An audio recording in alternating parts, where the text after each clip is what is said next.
밭에 없으며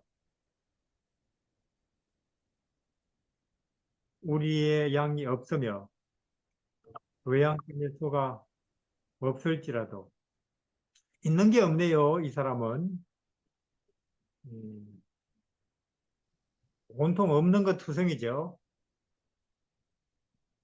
음, 여기다 우리가 꼭 있어야 된다고 생각하는 것들이 이것들이 사치품이 아니고 우리는 그걸 이제 필수품이라고 그러죠. 뭐 자동차니 뭐 컴퓨터니 혹은 바이올린이니 뭐 피아노 이런 게 아니고 뭐 금이니 은이니 아니고 이게 다 먹고 살아야 되는 것들인데 근데 그런 것들이 없다는 거예요. 비록 무화과 나무가 무성치 못하며 포도나무에 열매가 없으며 감람나무에 소출이 없으며 밭에 식물이 없으며 우리의 양이 없으며 외양간에 소가 없을지라도 그럼 없는 게 몇 가지나 돼요? 하나, 예, 6개. 그러나 나는 여호와를 인하여 즐거워하며 나의 구원의 하나님을 인하여 기뻐하리로다. 해서 우리가 그렇죠. 그 알리바바의 요술램프 금도 없고 은도 없고 혹은 목걸이도 없고 귀걸이도 없고 보석도 없고 그렇지만 나는 요술램프는 있어요 하면 어떻게 되는 거예요? 음, 다 있는 거죠.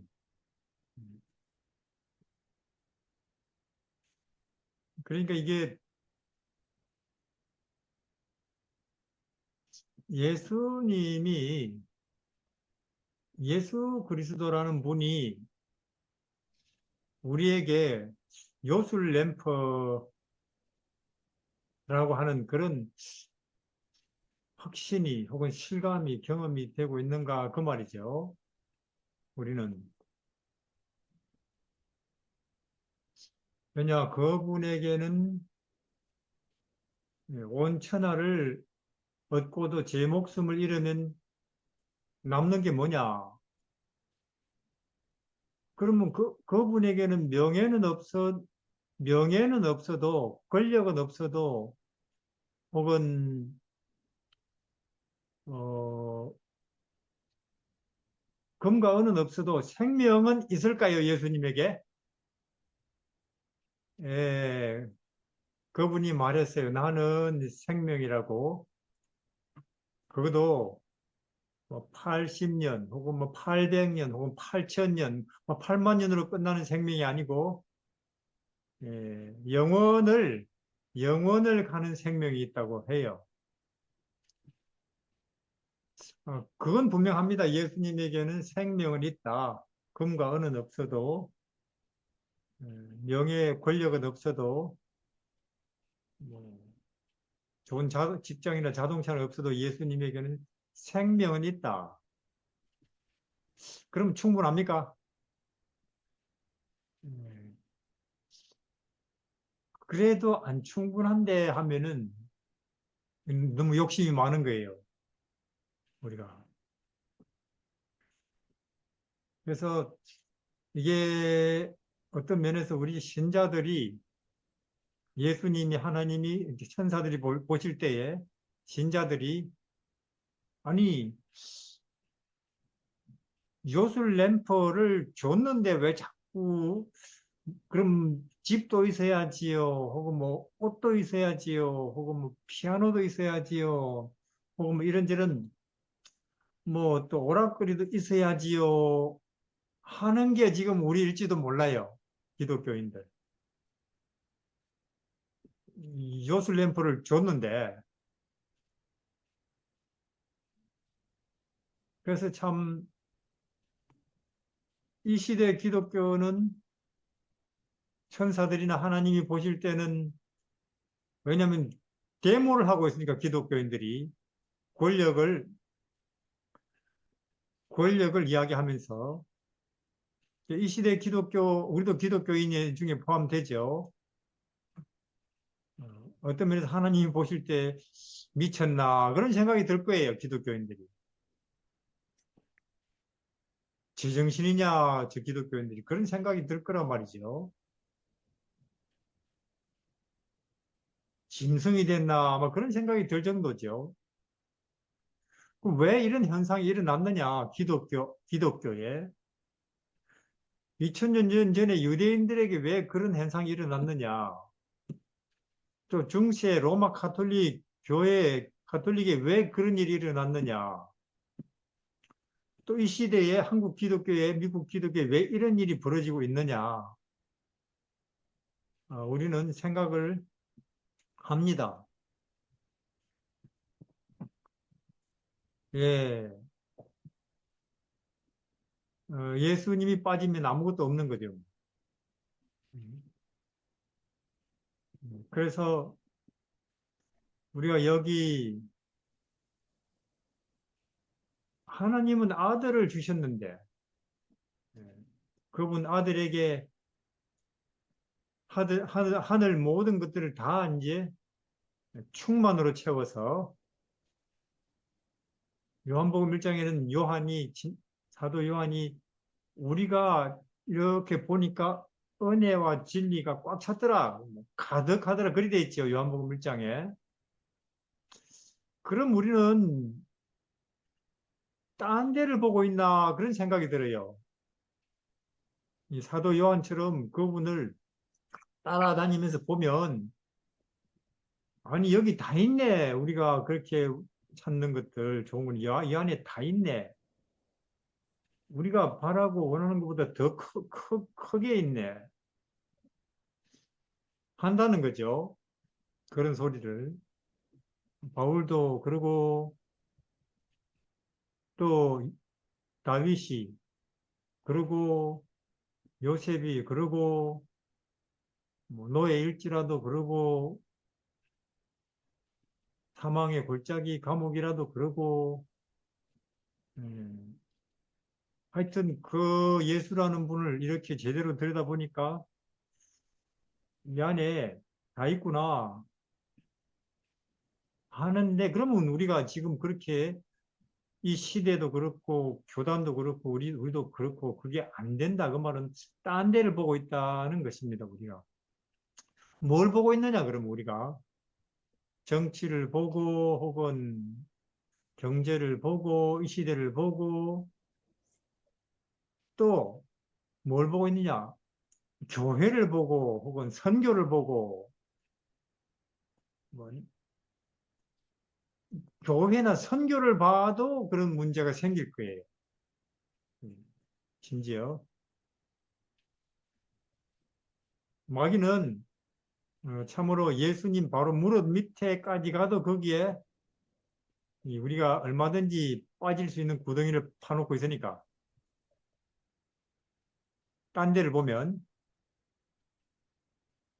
이제 유다가 그랬고 베드로가 그렇게 빠질 뻔했죠. 그래서 우리가 아까 봄은 우리 마음이 벌써 와 있고 왜? 추우니까 뭐 빨리 봄 안 오나 우리는 그런 생각이지 늘 추우니까 마찬가지로 우리가 이 하박국 3장에 있는 그런 분으로 예수님이 인식되면 아무것도 없어도 이분이 마술 램프고 여술 램프구나 그렇게 인식되면 이분 빨리 안 오시나 이렇게 되겠죠. 우리 마음에는 와 계신데 우리 눈으로 볼 수 있도록 오신다니 얼마나 더 좋냐 이렇게 이게 우리가 이 고달파서가 아니고 그래서 오늘은 우리가 제목이 우리가 메시아를 만났다입니다. 다시 말해서 하박국 3장에 있는 여호와 아무것도 없어도 나는 노래가 나오고 희망 있고 기뻐요 우리를 그렇게 만드는 그런 분을 우리가 만났어요. 그 뜻이죠. 오늘 제목이 우리가 메시아를 만났다입니다. 예, 그 장을 오늘 우리가 한번 함께 가서 볼까 합니다. 기도하겠습니다. 우리 하나님, 우리가 이 낮은 인생, 이 작은 세상, 일생 동안 수고하고 무거운 짐진 인생, 그리고 또 세월 지나면은 죽음으로 끝날 인생이다가 또 무한과 영원으로 우리가 진출할 수 있는 길이신 우리 예수님을 알게 되고 또 그분의 예수께로 우리를 불러주셔서 감사합니다.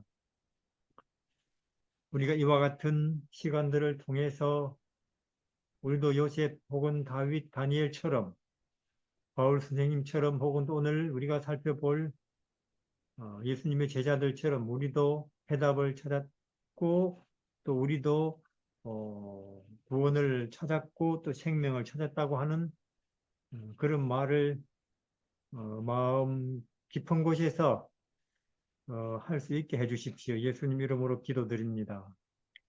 아멘. 우리 요한복음 2장을 1장을 읽겠습니다. 요한복음 1장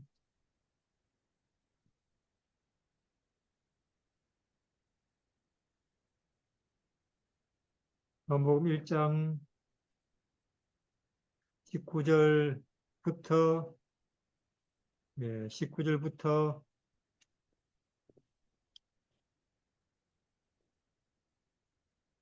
29절까지 이영일 집사님 읽어 주시겠습니까? 유대인들이 예루살렘에서 제사장들과 레위인들을 요한에게 보내어 내가 누구냐 물을 때에 요한의 증언이 이러하니라. 요한이 드러내어 말하고 숨기지 아니하니 드러내어 하는 말이 나는 그리스도가 아니라 한데 또 묻되 그러면 누구냐 내가 엘리야냐 이르되 나는 아니라 또 묻되 내가 그 선지자냐 대답하되 아니라 또 말하되 누구냐 우리를 보낸 이들에게 대답하게 하라. 너는 내게 대하여 무엇이라 하느냐 이르되 나는 선지자 이사야의 말과 같이 주의 길을 곧게 하라고 광야에서 외치는 자의 소리로라 하니라. 그들은 바리새인들이 보낸 자라. 또 물어 이르되 내가 만일 그리스도도 아니요 엘리야도 아니요 그 선지자도 아닐진데 어찌하여 침례를 베푸느냐. 요한이 대답하되 나는 물로 침례를 베풀거니와 너희 가운데 너희가 알지 못하는 한 사람이 섰으니 곧 내 뒤에 오시는 그이라. 나는 그의 신발끈을 풀기도 감당하지 못하겠노라 하더라.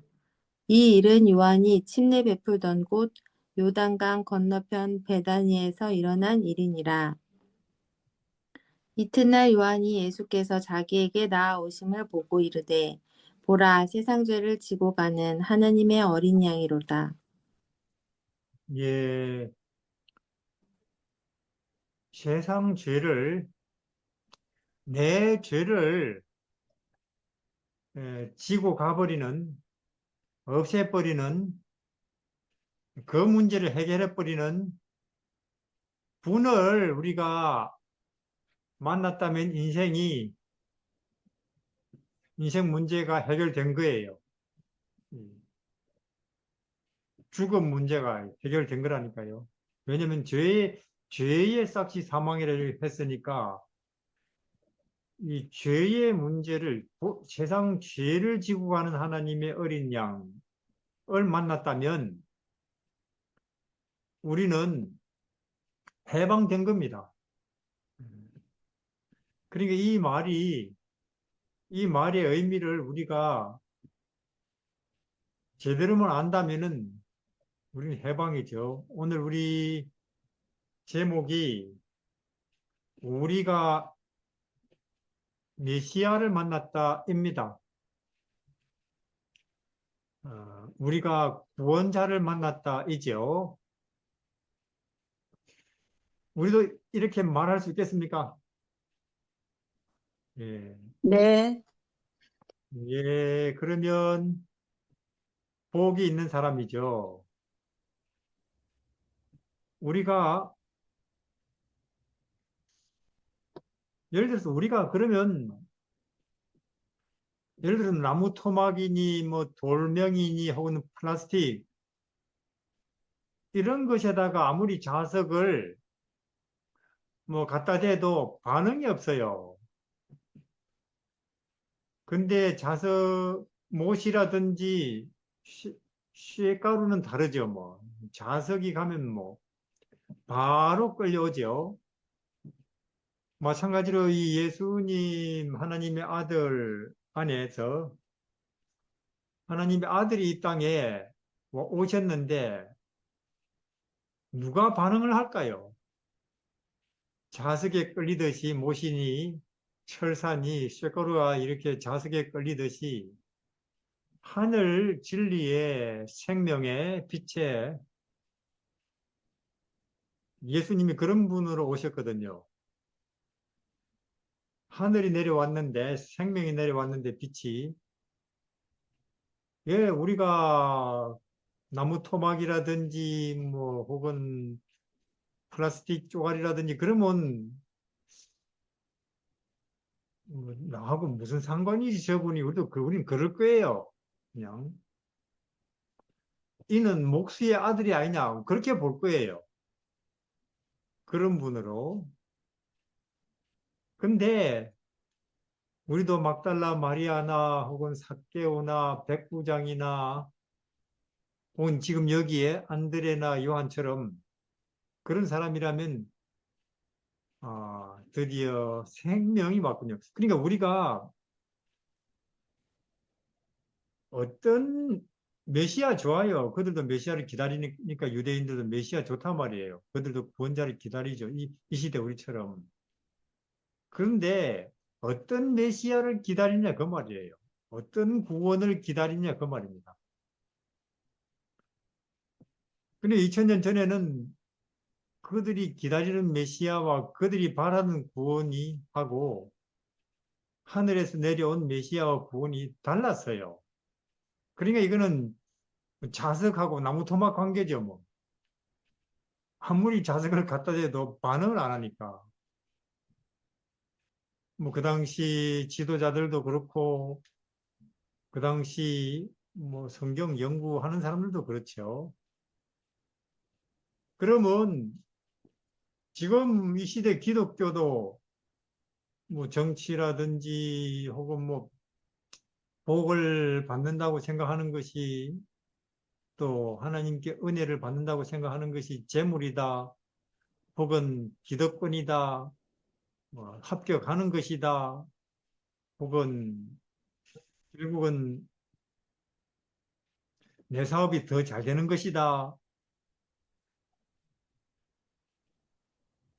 더 깊이 들어가서 건강하게 되는 것이다. 병 낫고, 예, 이 땅의 것들이죠. 이런 쪽으로 우리가 생각한다면, 우린 나무 토막이죠. 뭐 예수님은 자석이고, 이, 그래서 우리가 나는 성공도 아니고 유명하게 되는 것도 아니고 혹은 또 인정받는 것도 아니고 이 땅에서 한 자리 하는 것도 아니고 그거는 이 땅의 거는 먹을 것과 입을 것만 있으면 되고 그렇게 말했어요 책에. 이 땅의 거는 먹을 것과 입을 것 있으면 되고 이, 그거면 되고 나는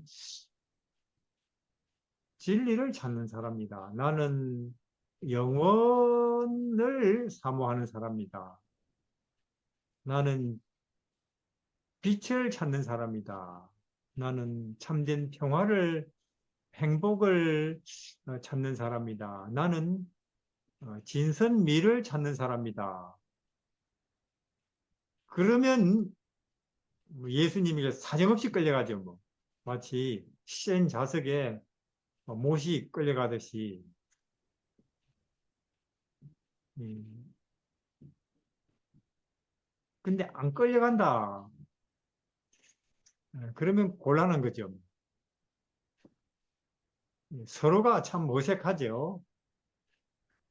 음, 그래서 오늘은 우리가 메시아를 만났다. 우리가 구원자를 만났다. 나도 이런 말을 할 수 있느냐 하는 것입니다. 나는 평소에 뭘 찾고, 뭘 구하고, 뭘 꿈꾸고 있는 사람이냐. 는 것이 결정하죠. 마치 자석에 모신이 쇠가 끌리듯이. 그래서 이제, 이제 침례 요한이 활동을 시작했고, 이제 그 시대에 이제 사람들이 강으로 몰려가요. 사람들이 온통 요단강으로. 이제 침례 요한은 엄청난 부흥을 혼자서 일으키고 있는 거죠. 사람들 마음속에는 저분이 메시아일까 하는 생각이 들기도 했어요. 드디어 에, 옛날 시내산에서처럼 혹은 우리 조상 다윗이 골리앗을 죽일 때처럼 혹은 홍해가 갈라지는 것처럼 지난 400년 동안은 우리가 참 선지자도 없었는데 지난 400년 이제 드디어 엄청난 부흥이 일어나고 새 세상이 올 건가 하는 생각들이 요단강으로 몰려가는 사람들 마음속에 소용돌이 치고 있었어요. 새 세상이 오는가 보다.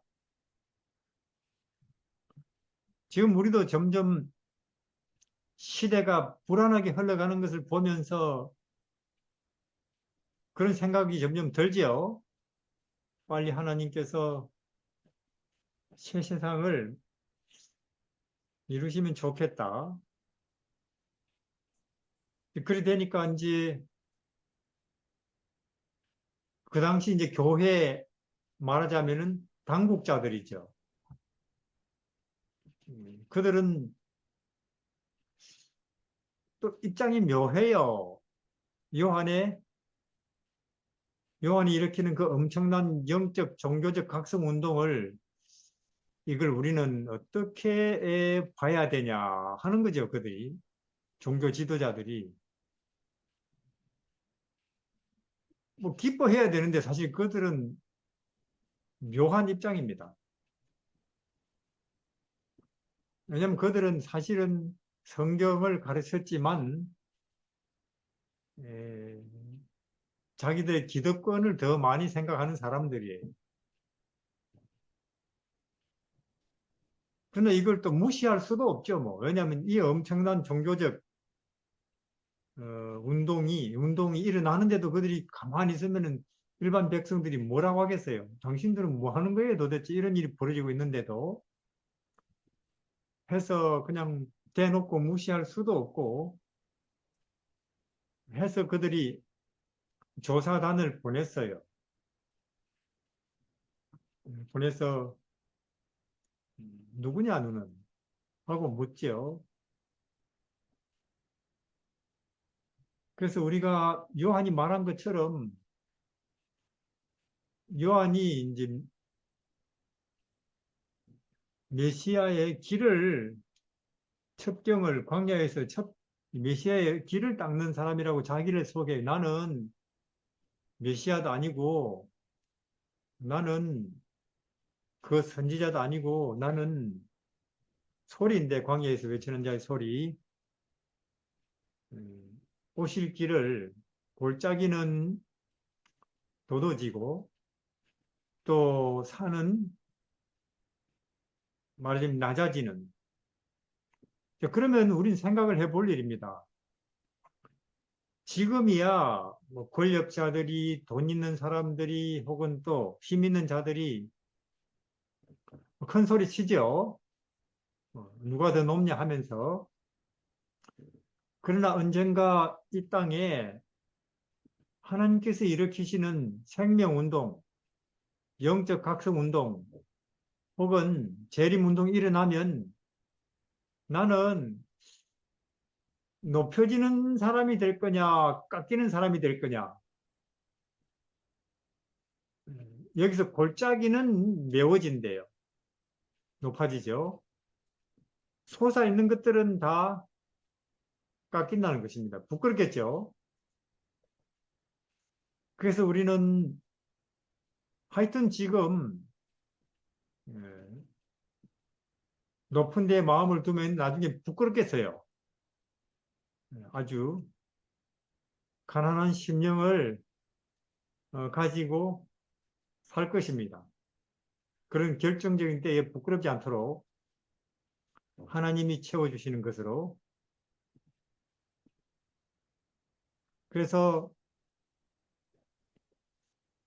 그러면 너는 선지자도 아니고 또 엘리야도 아닌데 왜 이런 종교 행사를 우리 허락도 없이 하느냐? 왜냐면 그들이 그들이 종교를 관할하니까. 그때 요한이 음, 나를 보내서 침례를 주러 하신 그분이 이렇게 하라고 하셨고, 그렇게 해서 내 뒤에 오시는 분을 세상에 알리라고 하셨기 때문에 한다는 거죠. 그래서 침례 요한이 내 뒤에 오시는 분이 있는데, 내 뒤에 오시는 분, 침례 요한의 머릿속에는 그거밖에 없는가 봐요. 내가 지금 큰 부흥을 일으키고 있구나, 이런 것도 아니고, 오직 내 뒤에 오시는 분 밖에 침례 요한의 마음속에는 아무것도 없죠. 그분을 어떻게든 세상에 알려야 된다. 우리 또한 이 세상이 이렇게 지금 어수선하고 어지러운데, 정치, 환경, 모든 면에서 더 어수선한데 재림밖에 없네. 하나님의 아들 외에는 답이 없고 재림 외에는 소망이 없네 하는 확신 속에서 우리 재림 교회니까, 또 재림 교인이니까 하여튼 그분의 다시 오심을 알리는 그만 염두에 두는 거죠. 요한은. 그래서 이 여기 29, 30절부터 이영희님 한 번 더 40절까지 읽어 주시겠습니까? 내가 전에 말하기를 내 뒤에 오는 사람이 있는데 나보다 앞선 것은 그가 나보다 먼저 계심이라 한 것이 이 사람을 가리킴이라. 나도 그를 알지 못하였으나 내가 와서 물로 침례를 베푸는 것은 그를 이스라엘에 나타내게 함이라 하니라.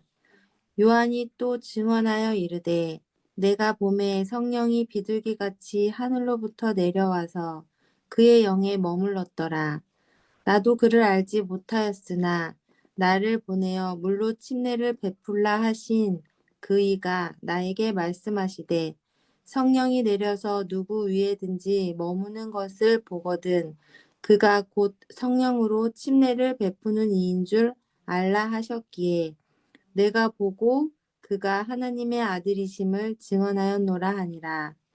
또 이튿날 요한이 자기 제자 중 두 사람과 함께 섰다가 예수께서 거니심을 보고 말하되 보라 하나님의 어린 양이로다.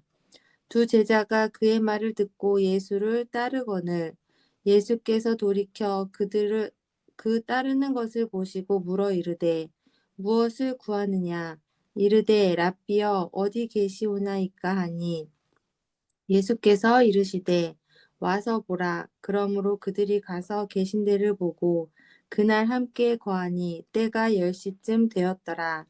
요한의 말을 듣고 예수를 따르는 두 사람 중에 하나는 시몬 베드로의 형제 안드레라.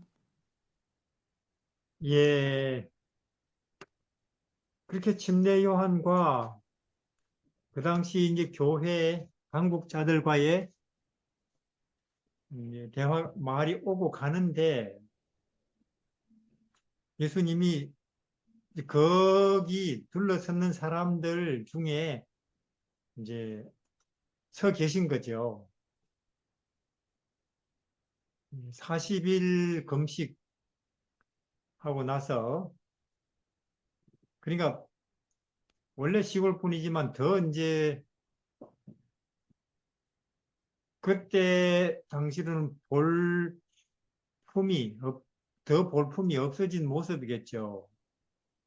이사야 53장에는 우리가 보기에는 흠모할 만한 것이 없다. 이렇게 돼 있죠.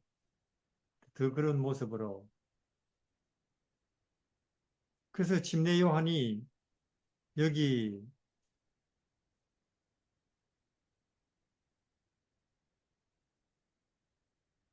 지금 내 뒤에 오시는 분이 있는데, 에, 세상 죄를 지고 가는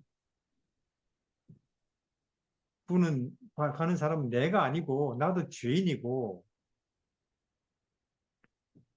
그분은 지금 너희들 가운데 서 있다, 그 말이에요. 거기 와서 서 있으니까. 그럼 제가 한번 물어볼게요. 그분이 내 죄를 제거하는, 혹은 가져가 버리는, 혹은 또 없이 하는 느낌이 듭니까? 우리는 그렇잖아요. 저 사람이 지금 자전거를 타고 가네, 우리 자전거를. 보이죠, 뭐. 저 사람이 지금 내 가방을 가지고 가네, 보이죠, 뭐. 그런 것처럼, 아니, 진짜로 예수님이 내 욕심을 가져가 버리네?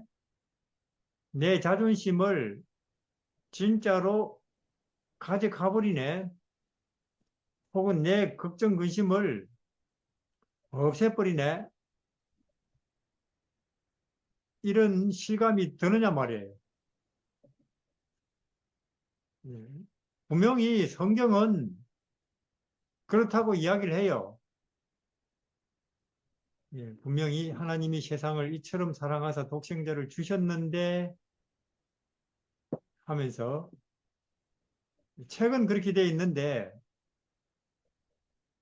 이제 그 다음 단계는 나한테 그것이 현실이 돼야 된다는 거죠. 실감이. 그래서 이걸 성소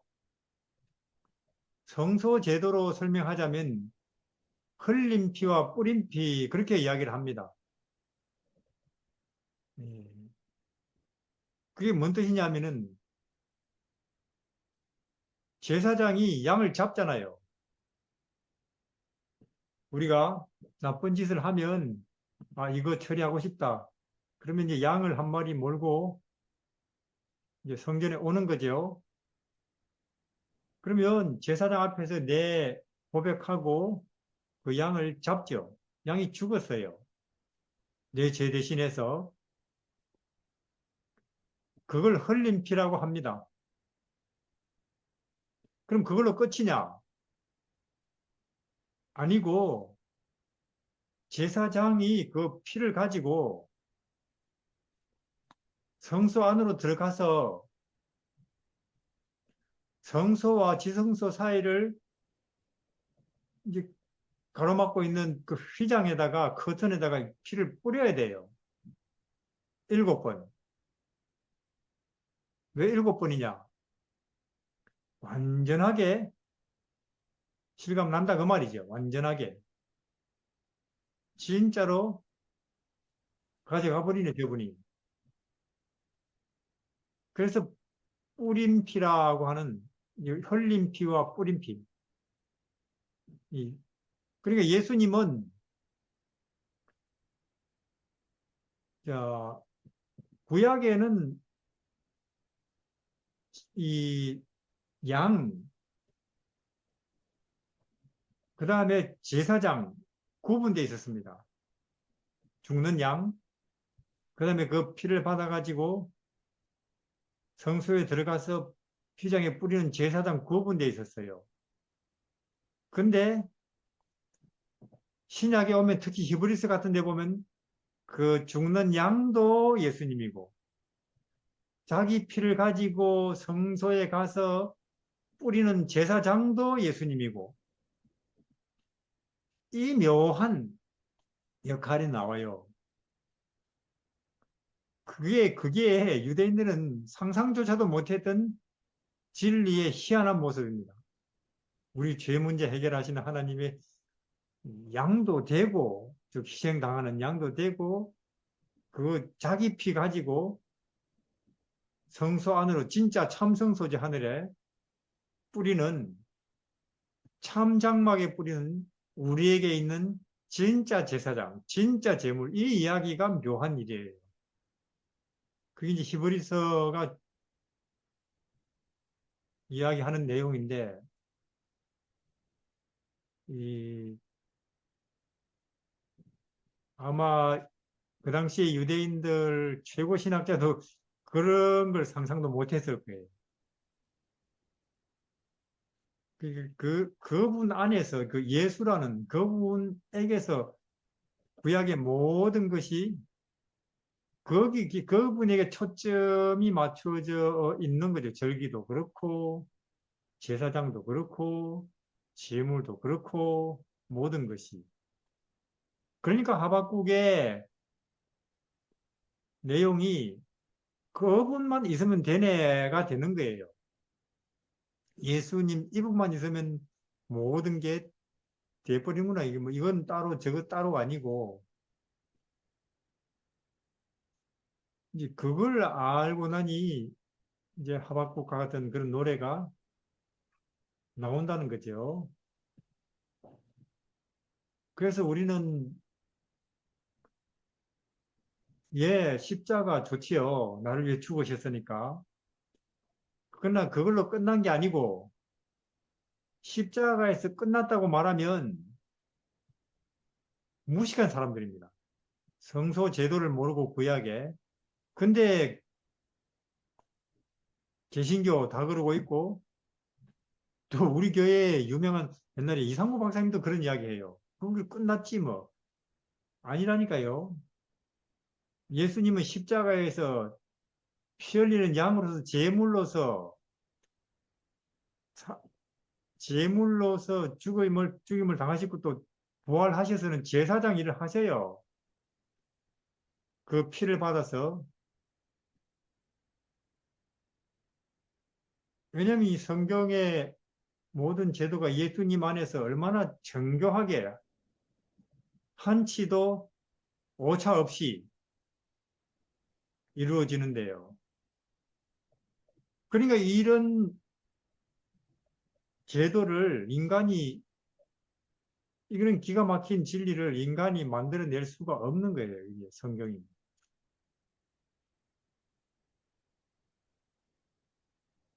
이 모든 것이 예수님에게로 집중되는 이런 절기라든지 제물이라든지 성전이라든지 제사장이라든지 이런 걸 어떻게 인간의 고안으로 뭐 컴퓨터를 동원한다 해도 나올 수 있겠어요.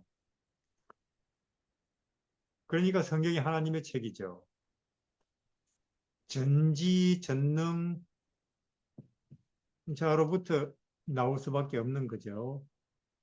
그러면 지금 침례 요한이 사도 보라 세상 죄를 지고 가버리네 예수님이 봐라 저 사람이 너희 자전거 몰고 가버리네 혹은 뭐 저 사람이 네 가방 갖고 가버리네 하듯이 봐라, 예수님이 내 자존심을 가져가 버리네. 그분이 내 욕심을 가져가 버리네. 그분이 우리 인간의 이런저런 문제를, 내 안에 있는 이런저런 문제를 가져가 버리네. 돼야 되거든요, 이게.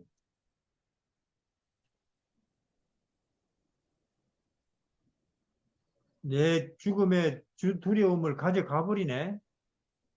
난 지금 암 걸려서 죽을까 봐 겁이나 죽겠는데 어떻게 가져가 버리느냐? 부활, 그분도 죽으시고 부활하는 모습을 보여주시면서 그리고 우리에게 더 좋은 생명을 약속하시면서 가져가 버려요. 그분이 어떻게 우리 자존심을 가져가 버리느냐? 한없이 높으신 그분이 한없이 낮아지고 한없이 수치를 당하시고 한없이 멸시와 무시를 당하시는 모습으로 우리 자존심 상한 이 자존심을 가져가 버려요. 보면 그분이 우리 어떻게 우리 욕심을 가져가 버립니까?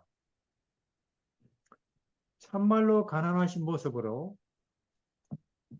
낮은 모습으로 신인데도 마구간에 누워 있는 모습으로 나사렛 총구석에 30일 몫으로 살아가는 모습으로 나도 한 자리 해봐야지. 나도 이 정도는 남 못지않게 소유를 해봐야지. 이런 것들을 가져가 버린단 말이에요. 실제로. 틀림없이 그리 됩니다. 그런데 왜 지금 기독교들이 대문하고 있고, 더 교회에서 재산 싸움, 혹은 기독교 싸움, 예수를 안 본다. 그 말이, 여기 바울이, 여기 침례 요한이 보라. 세상지를 지고 가는 하나님이 어린 양이라고 하지 않습니까? 보라고. 그래서 이 선지자들의 하나님의 종들의 한결같은 메시지는 보라예요. 너희 하나님을 보라. 이사야도 그렇고, 또 침례 요한도 그렇고, 사도들도 그렇고, 그분을 보면 그분이 우리 마음속에 그 어떤 일을 해도 뭐 돌을 닦아도 안 되고, 공산주의를 해도 안 되고, 뭐 철학을 해도 안 되고, 우리 마음속에 편하지를 않던 마귀가 뿌려놓은 씨지요. 사망의 씨, 어둠, 이런 것들을 예수님을 보면 가져가 버린다 그 말이죠. 그래서 이 고린도 전서에는 그렇게 말해요. 보면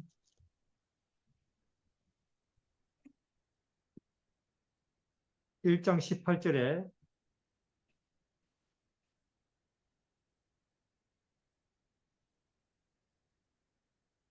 1장 18절 찾았습니까?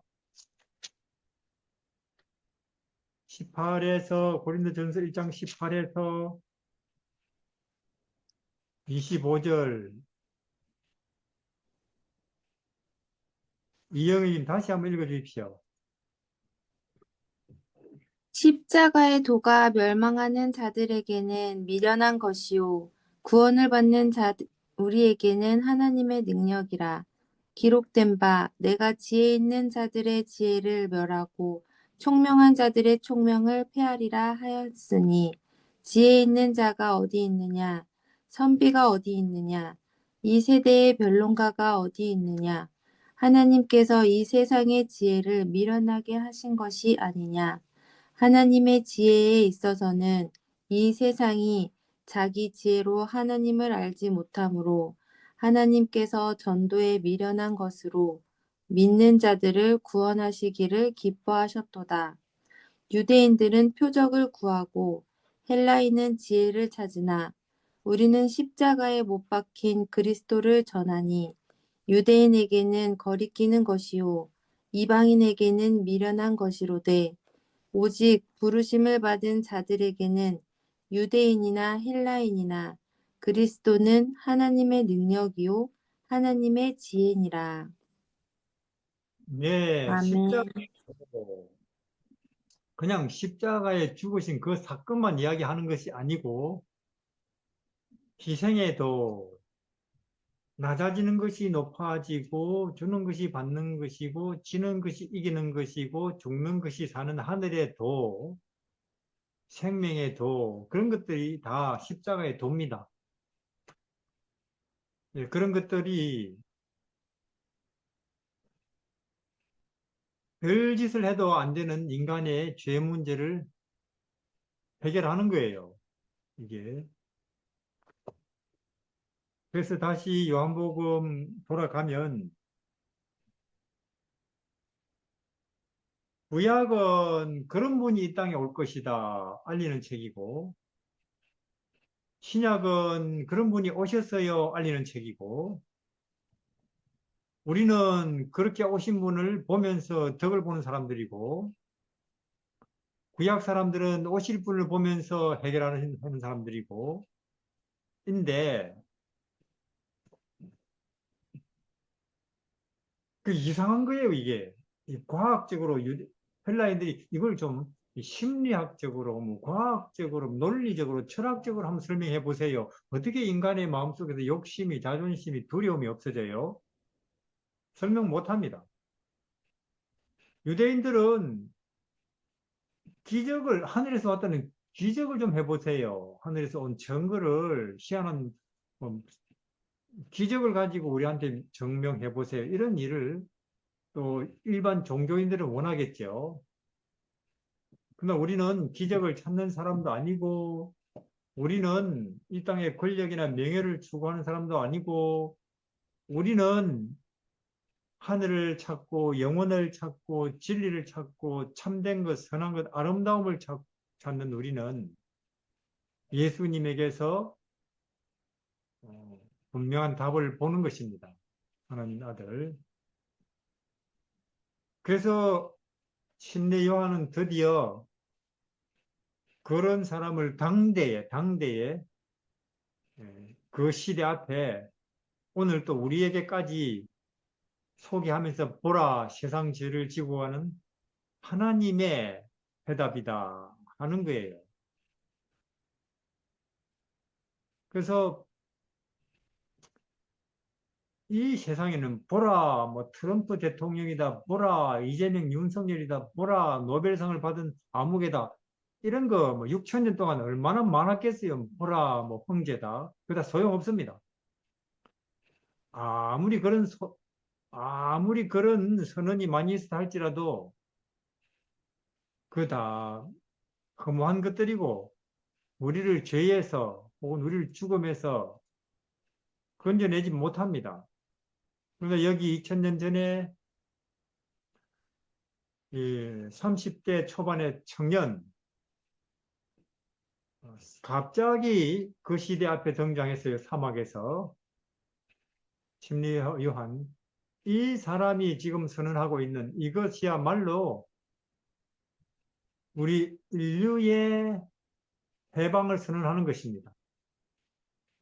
보라 세상 죄를 지고 가는 하나님의 해답이로다.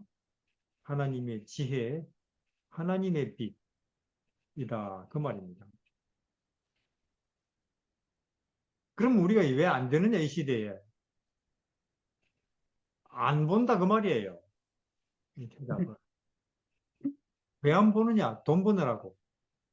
정치 신경 쓰느라고. 또 이 땅에 나도 한 자리 하려고. 심지어 교회 건축하느라고. 교회 직원이 하느라고. 심지어 시대, 이 최천사 기별 공부하느라고. 믿음으로 말미암는 의 공부하느라고 예수 안 봐요. 혹은 성령 공부하느라고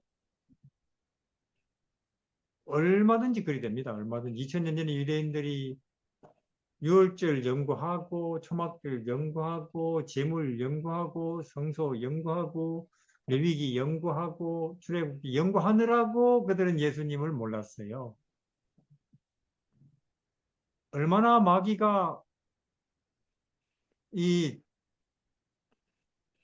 묘하게 사람들을 사기치는지 아시겠죠? 일반인들이야 권력으로, 명예로, 혹은 이 땅의 오락으로, 재물로, 일반인들. 근데 교인들은 또, 그러면 막 있는 뭐 또 교인들 위한 카드도 얼마든지 있어요. 기록되었으되라는 말도 써요. 우리가 시험에서 봤듯이.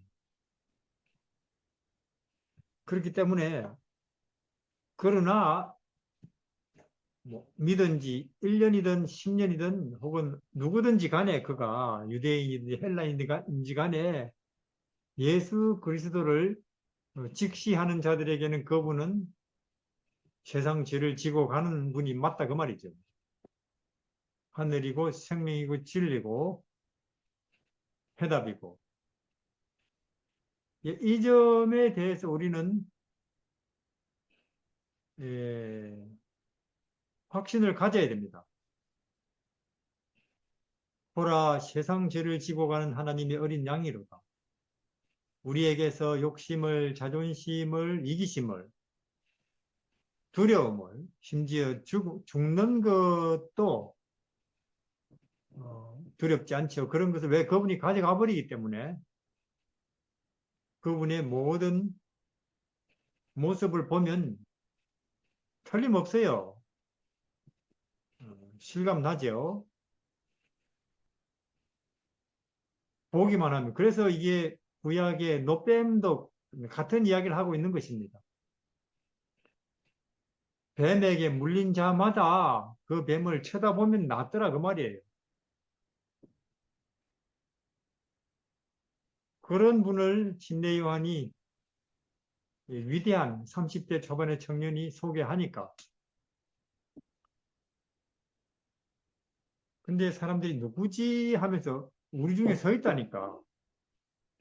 누구지 하고 이렇게 돌아봤는데 그럴 만한 사람이 안 보이는 거예요.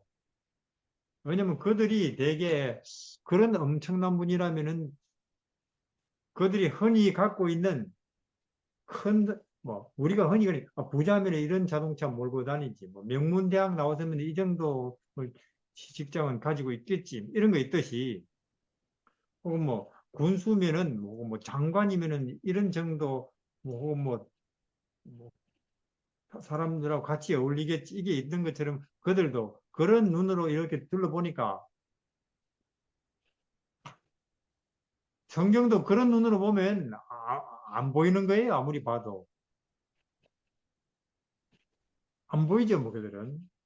이 땅의 기준으로. 침례 요한이 좀 속이 타죠, 뭐. 뭔가 그분이 이 뭔가를 드러내 주시면 좋겠는데, 그 다음날 또 거기 오셨는데, 침례 요한이 다시 한 번 더, 예, 예수의 다니심을 보고 말하되, 아니, 보라 하나님의 어린 양이로다.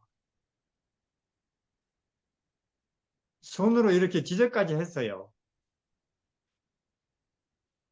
근데 사람들이 이제 침례 요한의 손길을 따라서 시선을 이렇게 돌려보니 전혀 그럴 것 같지 않죠, 뭐. 보니까. 그들의 눈으로 보니까, 그들의 기준으로. 침례 요한은 다시 초조해집니다. 그분이 뭔가 이렇게 표시를 하면 좋겠는데, 셋째 날, 예, 침례 요한이 다시 그 자리에 오신 그분을 보고, 보라 세상 죄를 지고 가는 하나님이 어린 양이로다 하고는, 예, 이제 원래 안드레와 요한, 침례 요한의 제자였죠. 예, 나를 따르지 말고 이제 저분을 따라가라. 침례 요한의 위대함. 그래서 안드레와 요한이 따라갔고, 그들은 그날 밤을 하나님과 함께 보냈고, 인간이신 하나님, 그리고 그 다음날 날이 밝자마자 형들 데리러 달려갔어요. 사마리아 여인처럼 달려갔다는 거죠. 엄청난 걸 봤으니까. 그리고 베드로가 왔고, 야고보가 왔고, 그리고 또 여기 이영일님 다시 한 번 더 41부터 50일까지 읽어 주시겠습니까?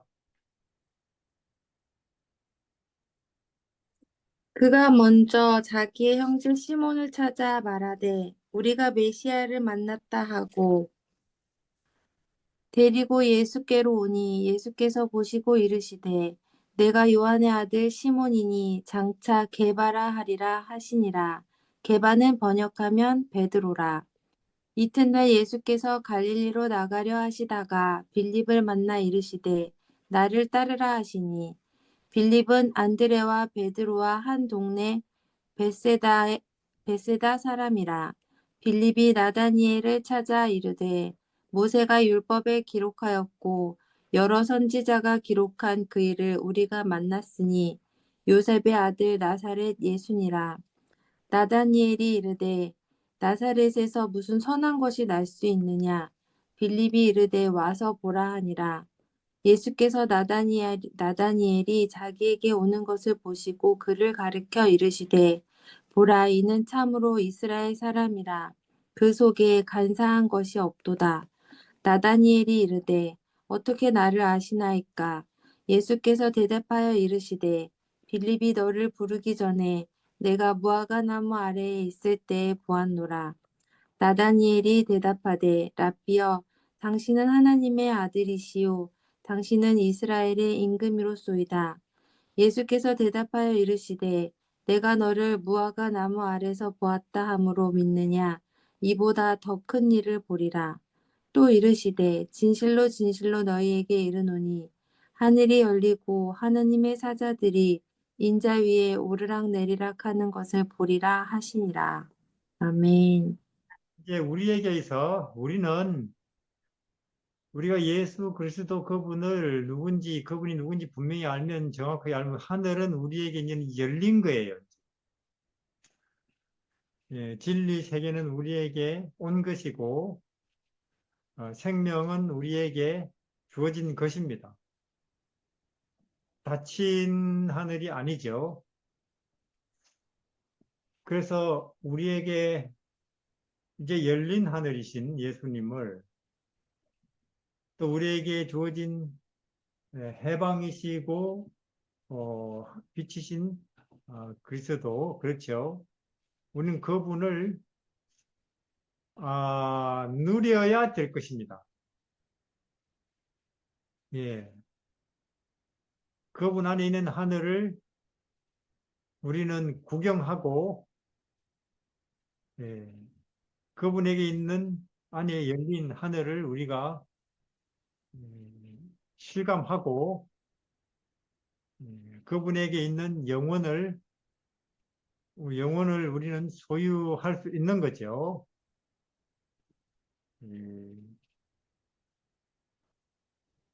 예, 물론 먹고 살아야 되기 때문에 우리는 일도 하겠지만은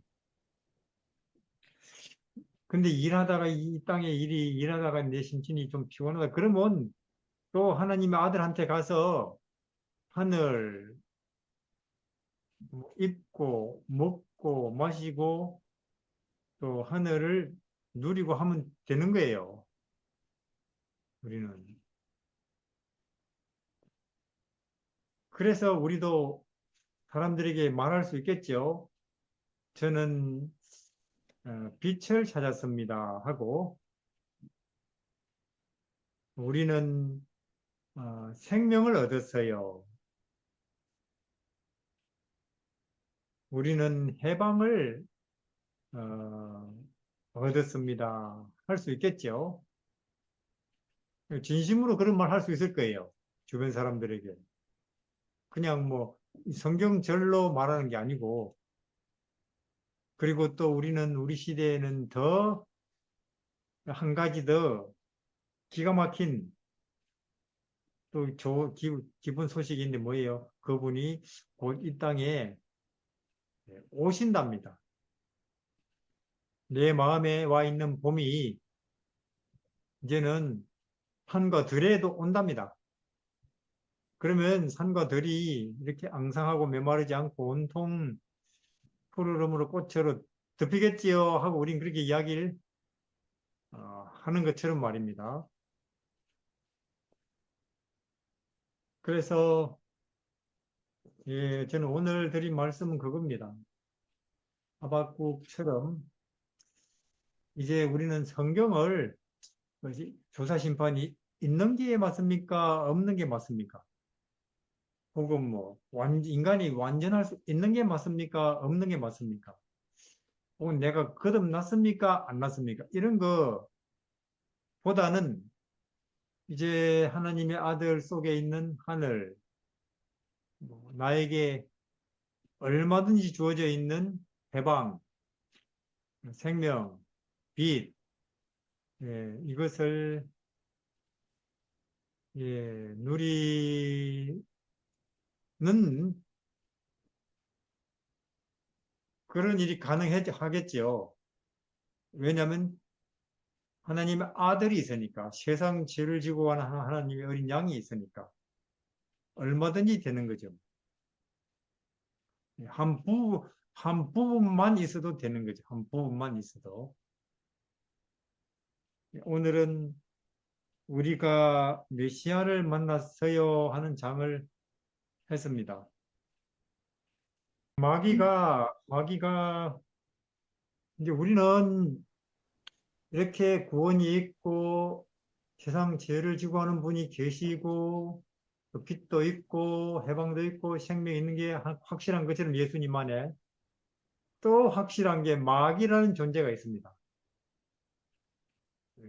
죽을 때까지 우리 옆에서 안 떠나는 존재가 있어요. 그러니까 그 존재가 생명 없다, 빛 없다, 예수님 없다. 그러면 바로 방문 찾아와서는 또 자기 방식으로 우리를 다루죠. 틀림없어요, 틀림없어요. 중간지대는 없다니까요, 중간지대는. 이제 말세잖아요. 재림 직전인데, 그 예수님이 우는 사자처럼 활동할 거라 그렇게 되어 있습니다. 특히 재림 직전에는. 왜냐하면 끝이 다 됐으니까. 지금 사회를 보면 그렇구나 알 수 있고, 사회에. 이 시대에 우울증이 많은 개개인들이 있는 걸 봐도 그렇구나 하는 걸 알 수 있어요. 활동을 정말로 시대적으로, 개인적으로 엄청나게 하는구나 하는 걸 알 수 있죠, 많이가. 그러면 우리는, 이거 붙어 있어야 되는구나 하는 것을 우리가 실감할 수밖에 없죠. 붙어 있어. 이제 특별히, 이제 우리는 여기서 이 어떤 면에서 먼저 부르심을 받은 사람이잖아요. 중요한 일들을 위해서. 이제 더 흔들라고 할 겁니다. 음, 이러나 저러나 뭐 우리는 아이고 마귀가 무서워서도 라기보다는 우리는 어둡게 살고 싶지 않죠. 뭐 두려워하면서 살고 싶지도 않고 또 우리 본성하고 뭐 싸우며 살고 싶지도 않고 그것 피곤한 거예요, 그다 평생. 우리는 하박국 말처럼 하늘에 있고 싶죠. 빛을 입고 싶고 생명을 나타내고 싶어요, 주변 사람들이. 하도 주변에 사람들이 어두워하니까. 음, 그러면 예수님 외에는 없죠, 뭐, 방법이.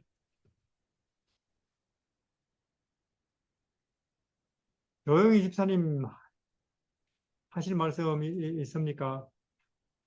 아, 정말 외람되게 이 하늘이 열린 것 같아요. 그래요. 그 예수님이 오셨으니까 네. 생명도 받고